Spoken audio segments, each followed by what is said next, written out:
can never know when a disaster may strike your school, but being prepared will save lives.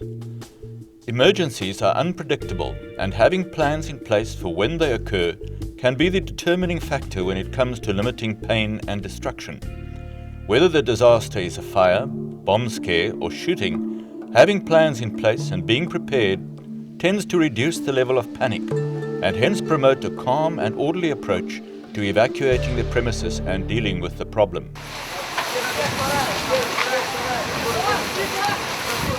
A fire doesn't make an appointment with you. It just happens. I'm Andries Moorman, Fire Safety Officer, Nelson Mandela Bay Municipality, Fire and Emergency Services Department. I'm working at the Fire Safety Division. Basic steps to be followed in an evacuation exercise is that the people must come together, have a meeting with all the role players, do proper planning for the evacuation drill. For instance, who's going to be in charge of the firefighting, who's going to be in charge of the evacuation exercise, and who's going to attend to injured people if there is injured people. And also to see that everybody is familiar with the evacuation procedures and firefighting procedures. Ek gaan net die inleiding doen van wat ons behoort te doen en dan gaan ons almal 'n bietjie insette lewer en dan gaan ons 'n plan uitwerk hoe ons te werk sal gaan om die kinders uit te kry in geval van 'n noodgeval. Daar kom byvoorbeeld 'n bomdreigement wees en daar kan 'n brand ontstaan en julle weet in ons geval hier by ons waar ons gangsters en goeie sit, dit is ook 'n noodgeval as daar geskiet word soos in die verlede gebeur het, watter prosedure gaan ons volg om die kinders behoorlik uit die gevaarsituasie te kry. Die volgende stap ons moet 'n flow plan. Daar sit elke onderwyser behoort so 'n plan in sy klas te hê. Dit is ons volgende stap ook dat ons 'n plan sal moet bymekaar sit en die punte uit kan wys waar hoe ons gaan beweeg van die klasse af soontoe. Ek weet dit in die klas opgeplan word. Miskien 'n nuwe onderwyser kom en sien hy ook die plan uit wie kan hy ook die prosedure. Is daar 'n vrywillige bestuurder baie dankie. So ons uit hier af ons die plan optrek en dan sal ons koppies maak en sien dat elke klas met daai plan sit. Dit is belangrik dat ons 'n flow plan ook in plek moet hê.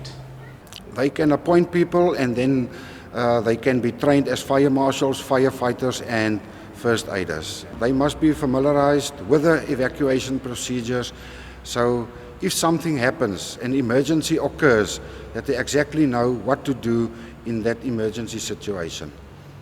Ons moet net gou kyk na die pligte van elkeen van julle. Ons kan ons identifiseer, die wet is die een wat die nou eerste hulp kursus geloop het, so al die eerste hulp gevalle, the first aid cases must go to Yvette. As 'n kind rook ingeasem het en die kind sukkel met, dan moet Yvette dadelik in kennis gestel word van sulke gevalle. The preparation for teachers to educate the children, they must also be aware and familiarize themselves with the procedures and bring it across to the children or to the learners, and so that on the day of the exercise that everybody knows what to do, where to go to the assembly point. In so 'n geval as daar 'n brand gebeur by die skool, né? Wat gaan ons nou doen? Daar's 'n paar dingetjies wat ons vinnig moet doen wanneer so iets gebeur. Ons kan nie lank dry met so 'n storie nie. So wat gebeur is, eerste ding wat gaan gebeur, ons almal by die skool sal moet luister na 'n sirene wat sal afgaan in die vorm van 'n vletjie wat gaan blaas. Jy weet die mondvletjies wat die skeieregters gebruik op 'n sokkerveld?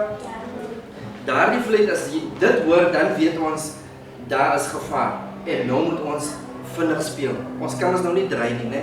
Want tyd gaan lewens veroorsaak. Luister, dit is nie tyd om paniekerig te word nie. Weet waar nie? Want paniek veroorsaak chaos deur mekaar uit, né? En een hardloop hierdie kant en die ander een daardie kant en so aan, en dit kan iemand se lewe in gevaar stel. It is very important to raise awareness for safety procedures, so when an emergency situation occurs, so that everybody knows what to do in a situation like that.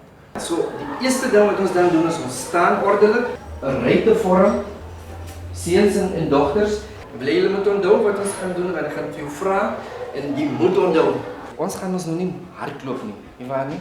Maar behalwe die hardloop, ons moet vinnig stap. Dit is wat ons moet doen wanneer ons hier uitstap, né? Ons moet vinnig stap. Ons wil ons nou orde hê. Dit is die tyd vir orde, want as daar nie orde gaan wees nie, kan lewens dalk verloor word. Alright? So dit is wat ons moet doen en dan beweeg ons na die punt toe waar al die kinders vergader. En daar's 'n vloerplan wat op die bord is of teen die deur is waarop pyltjies verskyn. En hierdie pyltjies gaan vir jou wys waar is die punt waar almal vergader. En dit is wat ons gaan doen. Ons gaan beweeg.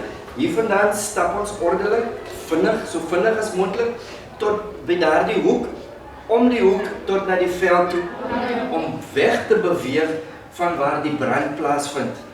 When you decide to evacuate, you must evacuate immediately. You mustn't wait too long before you evacuate. The reason for that is, normally in a fire situation, there's smoke. And the smoke is very dangerous. All the furniture and stuff that burns gives off a toxic gas and can be very harmful when you inhale it. And so that's why it's so important to evacuate immediately. Vliegtuig vlieg baie hoog in die lug, ja, maar ek wil weet wat is binne die vliegtuig. Sê, banke, kinders, ons moet onmiddellik staan. Sirene het nou afgegaan, kom ons vorm 'n ry, een ry, vinnig.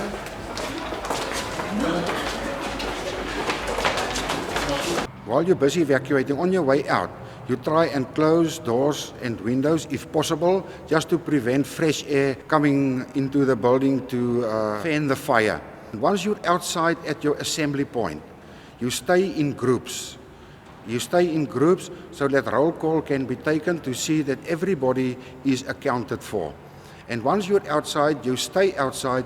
You don't go back into a building that's on fire for anything, for any personal belongings.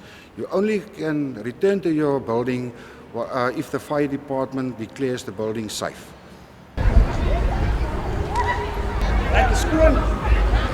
Some additional hints for evacuation and safety at schools is to make sure that your evacuation routes are unobstructed at all times, that your emergency exit doors are unobstructed at all times and openable whilst the school is in progress.